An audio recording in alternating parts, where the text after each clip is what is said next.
Assalamualaikum warahmatullahi wabarakatuh. Perkenalkan, nama saya Wan Sumiti dari kelas 11 IPA 3. Di sini saya akan mempresentasikan ancaman bidang sosial budaya. Ancaman bidang sosial budaya sendiri ada yang berasal dari luar dan ada yang berasal dari dalam. Ancaman dari dalam itu seperti masalah kemiskinan, kebodohan, dan ketidakadilan. Sedangkan ancaman dari luar biasanya bertujuan untuk menghancurkan moral bangsa seperti pornografi, peredaran obat kabar terlarang, propaganda, serta gaya hidup yang terlalu bebas. Ancaman bidang sosial budaya memiliki pengertian, yaitu suatu tindakan yang dapat menghilangkan dan mengancam keberadaan kebudayaan yang menjadi ciri khas dari suatu daerah tertentu. 1. Ancaman integrasi sosial budaya dari dalam. Ancaman terhadap integrasi nasional dalam bidang sosial budaya berasal dari dalam dan luar negeri. Ancaman dari dalam luar negeri disebabkan oleh kemiskinan dan ketidakadilan. Hal inilah yang menjadi pangkal permasalahan seperti separatisme, terorisme, dan bencana. Ancaman terhadap integrasi nasional di bidang sosial budaya dari dalam didorong oleh faktor-faktor sebagai berikut. Yang pertama, isu kemiskinan. Yang kedua, isu kebodohan. Yang ketiga, isu keterbelakangan. Yang keempat, isu ketidakadilan. Isu-isu tersebut dapat menjadi titik pangkal timbulnya permasalahan dalam bangsa Indonesia, antara lain separatisme, terorisme, kekerasan, bencana akibat perbuatan manusia.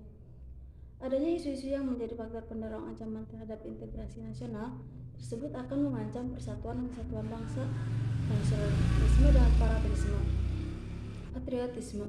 2. Ancaman integrasi sosial budaya dari luar. Ancaman terhadap interaksi nasional dalam bidang sosial budaya berasal dari dalam dan luar negeri. Contohnya adalah gaya hidup konsumtif dan ingin menggunakan barang-barang dari luar negeri, serta sikap individualisme yang memudarkan semangat gotong royong dan solidaritas sosial. Penyebab ancaman terhadap interaksi sosial budaya dari luar adalah pengaruh negatif globalisme. Berikut ini beberapa pengaruh negatif globalisme terhadap interaksi sosial budaya. Yang pertama, munculnya gaya hidup konsumtif. Dampak negatif globalisasi adalah munculnya gaya hidup konsumtif dan selalu mengonsumsi barang-barang dari luar negeri. 2. Munculnya sifat hedonisme. Hedonisme adalah paham yang menganggap kenikmatan pribadi sebagai suatu nilai hidup tertinggi. Hedonisme berakibat membuat manusia suka memaksakan diri untuk mencapai kepuasan dan kenikmatan pribadinya, meski harus melanggar norma-norma yang berlaku di masyarakat. Ketiga, perilaku hedonisme yang dikhawatirkan merebak pada masyarakat adalah mabuk-mabukan, pergaulan bebas, foya-foya, dan lain-lain. 3. Munculnya sikap individualisme.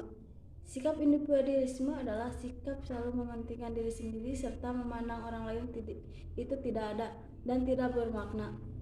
Sikap individualisme dapat menimbulkan ketidakpedulian terhadap orang lain, misalnya sikap menghardik, pengemis, pengamen, dan sebagainya.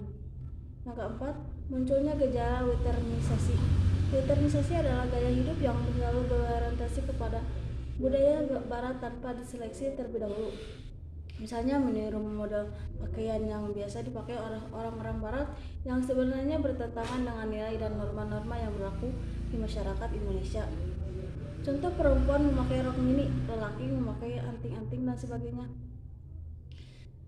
Yang kelima, semakin mudarnya kepribadian berbangsa. Pengaruh negatif di globalisasi di bidang sosial budaya dapat dilihat dari semakin mudarnya semangat gotong royong, solidaritas, kepedulian, dan kesetriakawanan sosial. Yang keenam, semakin lunturnya nilai agama. Dampak negatif globalisasi pada bidang sosial budaya yaitu semakin lunturnya nilai-nilai keagamaan dalam kehidupan masyarakat. Nah, sekarang strategi menghadapi ancaman di bidang sosial budaya. Yang pertama, berpegang teguh pada ideologi Pancasila. Yang kedua, melakukan penyaringan terhadap budaya yang masuk ke Indonesia. Yang ketiga, memelihara dan menjaga keseleraan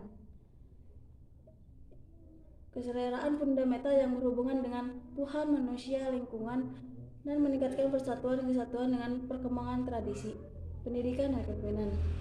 4. Memberantas peredaran obat terlarang dan miras. Yang kelima, memblokir situs-situs pornografi. Yang keenam, menggunakan produk dalam negeri Indonesia. Yang ketujuh, melakukan pelanggaran budaya di Indonesia. Yang kedelapan, menyaring kebudayaan yang masuk ke Indonesia.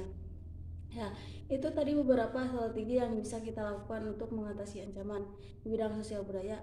Sebenarnya ini bukan hanya tugas pemerintah untuk mengatasi ancaman ini, tapi juga menjadi tugas kita sebagai kita semua, karena kita sendirilah yang bisa menyaring apa yang baik buat kita dan apa yang tidak baik buat kita. Terima kasih. Wassalamualaikum warahmatullahi wabarakatuh.